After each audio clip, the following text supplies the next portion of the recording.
ще ви разкажем една случка. Нищо нямаше ми вчера. Ставам сутринта, в огледалото зазверя, брячи красота. Викам, сигур са чал дисах, той нима съм аз. Смятай, като са начерви се, ми се гласа. Той поношниките ровеци, с чорлава коса, мязам като на убавица, профил и отаз. Дрямах начи, въртях се, цъках с език.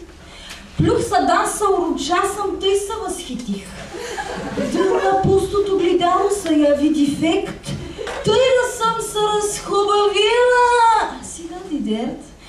Се умислих отвърднъжки, как навъж варя.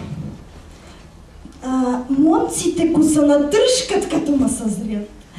Смотна фустачи за братка, скитка у ръка, 100 са зер за 3 патки, като заблестя.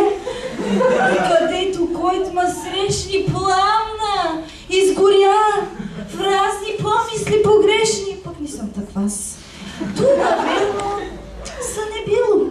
Сигури още спа и ми са присънила буйна красота.